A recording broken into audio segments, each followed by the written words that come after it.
Imagine you are trying to listen to someone's whispering, but right next to you, a huge speaker is playing loud music. Can you hear the whisper clearly?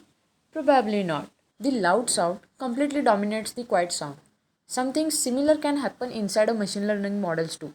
If one feature has very large values and another feature has very small values, the larger features can dominate the calculations. But to understand why this happens, we first need to understand one of the most important ideas in the machine learning mathematics, vectors. And don't worry, I'm not going to start with a typical definition. A vector is something that has magnitude and direction and all. Instead of, we are going to understand vectors using actual machine learning data. In the last video, we learned a basic concept behind vectors and vector spaces.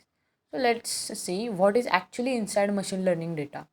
Let's look at a simple example. Suppose we have data about flowers. For every flower, we measure four things: sepal length, sepal width, petal length, and petal width. So our data might look something like this. Flower 1 has values, flower 2 has another 4 values, and flower 3 has another 4 values. And this continues for all the flowers in our dataset. In machine learning, each measurement is called a feature. So sepal length is one feature, sepal width is another, petal length is another, and petal width is another feature. Now look at just one flower. It is represented using four numbers. This group of numbers is a vector. That's a basic idea. A vector can simply be understood as an ordered collection of numbers. The word ordered is important. For example, contain the same numbers, but they don't mean the same thing. Why? Because every position represents a different feature. The first position might represent sepal length, the second might represent sepal width, the third might represent petal width, and fourth might represent petal width. If we change the order, we change the meaning of the data.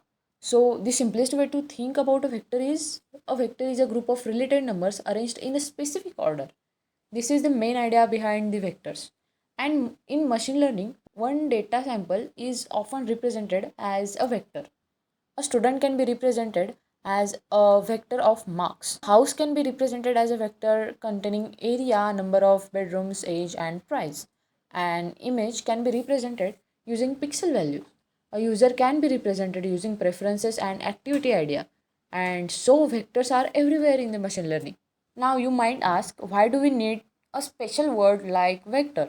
Why not simply call it as a list of numbers? The reason is that we don't only store these numbers, we perform mathematical operations on them. Two very important operations are vector addition and scalar multiplication. Let's understand both.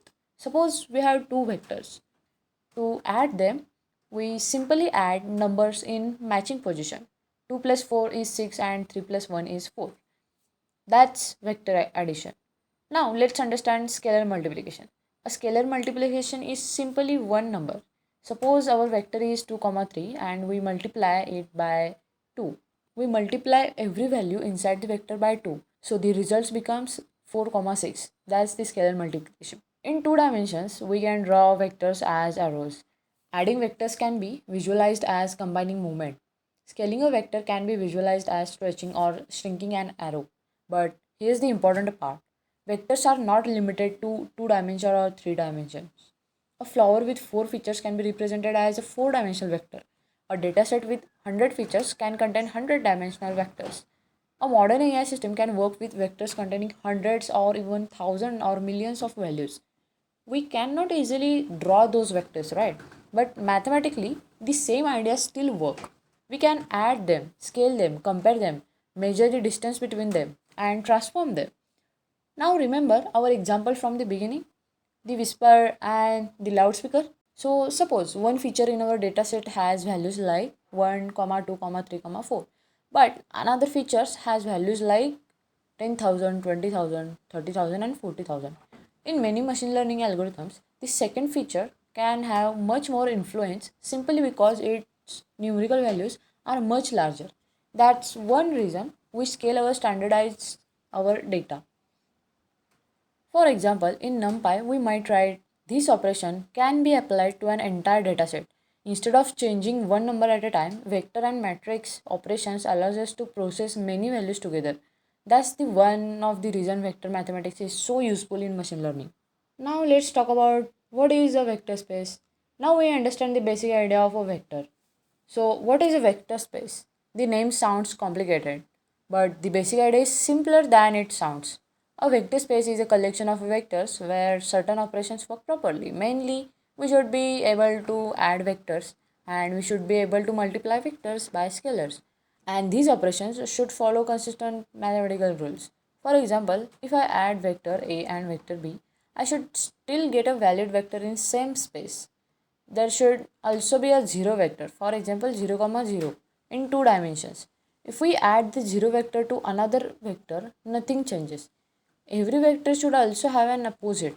For example, if the vector is 3 comma 2, then its opposite is minus 3 comma minus 2. If we add them together, we will get 0 comma 0.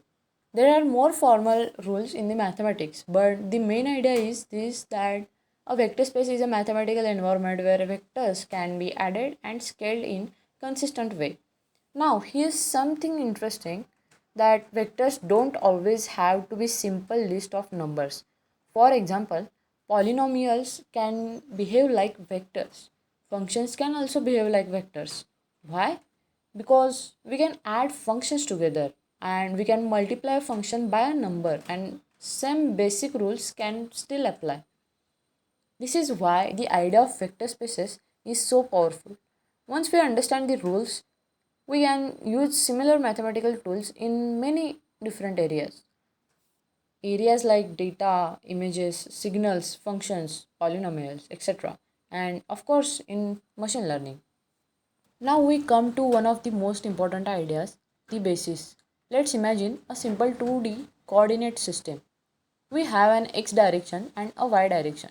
Now consider these two vectors 1, comma 0 and 0, comma 1. Using only these two vectors, we can create any point in the 2D plane. For example, suppose we want to create the vector 3, comma 2. So we can take 3 times the vector 1, comma 0 and 2 times the vector 0, comma 1. When we combine them, we'll get 3, comma 2 vector. So these two vectors can be used as basic building blocks for the entire 2D space. That's the main idea of a basis. A basis is the minimum set of independent vectors needed to build every vector in a space. Imagine you can create many different structures using a small set of basic pieces. In a similar way, basis vectors act like a fundamental building blocks of vector space. But there's another important idea here, redundancy. Suppose we're working in a 2D space, we already have 1, comma 0 and 0, comma 1 two vectors. Now suppose we add another vector 1, comma 1. Do we really need it? No, because 1, comma 1 can already be created by adding 1, comma 0 and 0, comma 1. So the third vector doesn't give us a new direction. It is redundant. This idea is called a linear dependence. If one vector can be created using other vectors, then the set is linearly dependent. A good basis has no unnecessary vectors. Every basis vector adds something new. Now, this connects directly to another word you may have heard as a dimension. The dimension of a vector space is the number of vectors in its basis. For example, a line is one dimensional, a plane is two dimensional, normal 3D space is three dimensional. And if our flower data has four independent features, we can think each flower as existing in a four-dimensional feature space. We cannot easily draw our four dimensions, but mathematically that's completely fine. And this idea becomes extremely important in machine learning. Sometimes dataset have hundreds or thousands and millions of features, but many of those features may contain repeated or similar information. Techniques like PCA try to find smaller number of useful directions that represent most of the important information in the data. So, the ideas of basis, dimension, and redundancy are not just theoretical mathematics, they directly connected to data compression, dimensionality reduction, and machine learning. So, let's quickly recap everything. A vector is an ordered connection of numbers. In machine learning, one data sample is often represented as a vector. We can perform operations like addition, scaling on vectors. A vector space is a collection of vectors where these operations follow consistent rules. A basis is the smallest set of independent building blocks needed to create every vector in a space.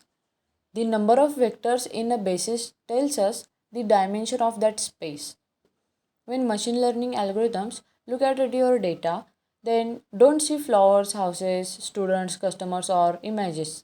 In the same way humans do. They see numbers, and those numbers are organized into vectors. Once you understand vectors, the next topic becomes much easier to understand.